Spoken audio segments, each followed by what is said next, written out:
Welcome to my story. Assalamu alaikum, and a very warm welcome to everyone joining us today.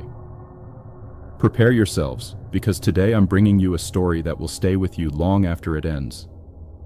This isn't just a scripted tale, it is a 100% true, spine-chilling encounter shared by one of my loyal subscribers. Every single detail you are about to hear is a raw, first-hand account of a reality most people refuse to believe exists. Before we dive into the darkness, if you're a fan of authentic paranormal mysteries, make sure to hit the subscribe button and turn on the bell notification. You don't want to miss a single one of our weekly true horror uploads. I urge you to watch until the very end, as the conclusion of this story will leave you questioning everything you thought you knew about the world around us.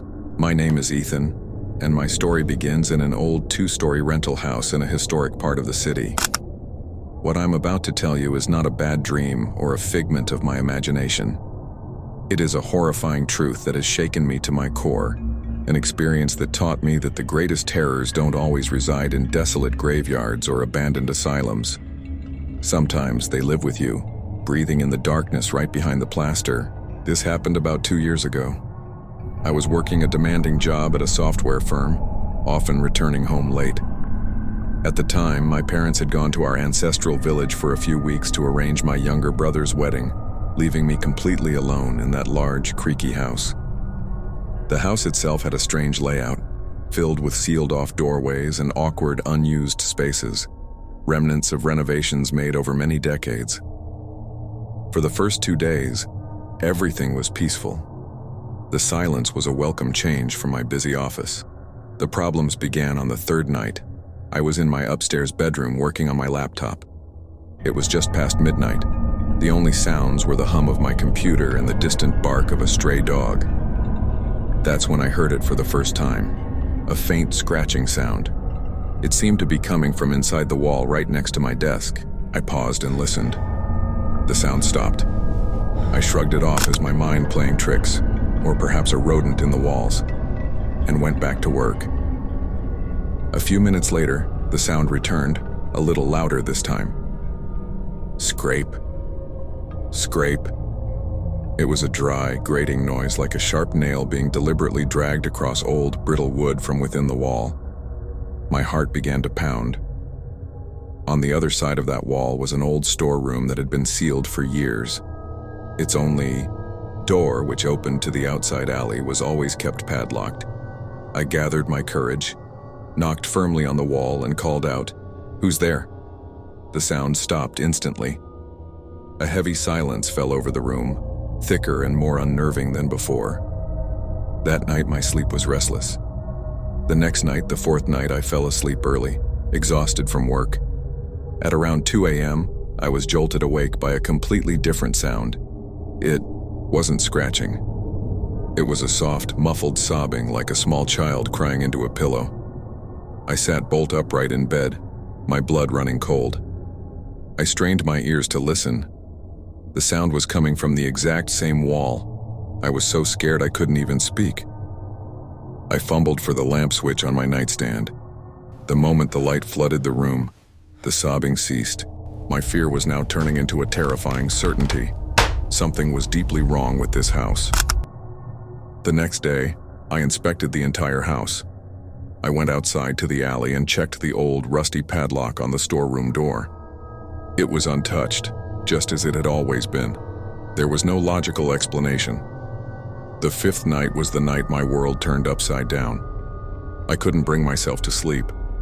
I turned on every light in my room, sat on my bed with a cricket bat in my hands, and waited. I was determined to confront whatever this was.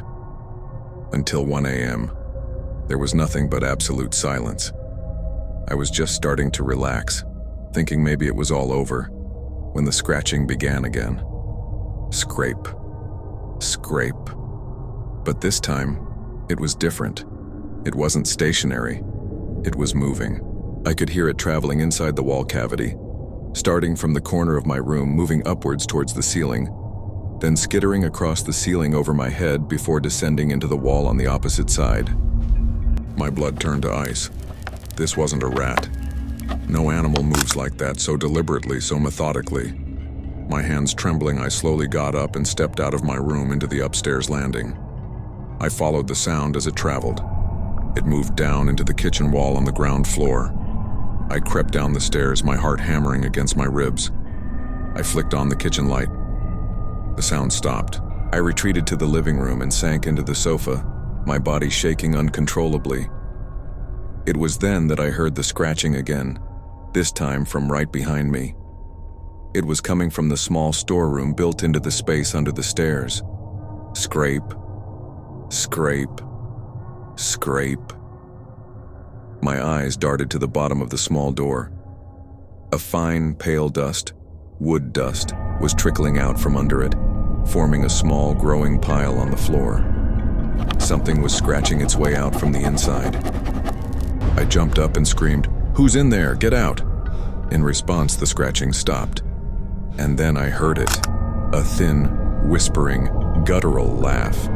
It wasn't a sound that came through the door. It felt like it was transmitted directly into my brain.